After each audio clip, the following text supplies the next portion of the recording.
අයිබෝවන් ඔබ සියලු දෙනාටම දවස සුබ වේවා ඔබට ජය වේවා. දින සැබෑවන බලාපොරොත්තු වන වාසනාවන්ත දිනයක් වේවා කියා ප්‍රාර්ථනා කරනවා. ත්‍රිලෝක රජකිරුල මහජන සම්පතුලතරයි ප්‍රතිඵලය. අද 2025 දෙසැම්බර් මාස පළමුවෙනිදා එනම් සඳුදා. මහජන සම්පත දිනුම් වාරය 6030.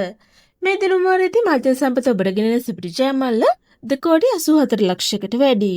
දිනුම් මැදිපු ජයාංක මොනවාදයි අපි දැන් බලමු. දිනුම් මැදිපු ජයාංක වන්නේ පිළිවෙලින් ඉංග්‍රීසි අක්ෂරය F. ජයාංක වන්නේ 7 4 7 6 1 2. සඳුදා දිනේදී වාසනාවන්ත ජයග්‍රාහකයන් රැසක් මහජන සම්පත විසින් අපට දායාද කරා. අද දිනාංක ගැලපීමෙන් සුපිරි ජයමල තවමත් දිනා නොගත් නිසා ජයමල්ලයාගේ වැඩි වී හෙට දිනේ ඔබ අතටපත් වේ. මෙවැනි ලොතරැයි ප්‍රතිඵල ඔබට දිනපතා ලේසියෙන් ලබා ගැනීමට අපගේ channel එක subscribe කර bell icon එක click කරන්න. එවිට අප අලුතෙන් වීඩියෝ එකක් නිකුත් කරන සෑම අවස්ථාවකදීම ඔබගේ YouTube home page එකට පැමිණේවි. ඔබට සුබ දවසක්. ජය වේවා.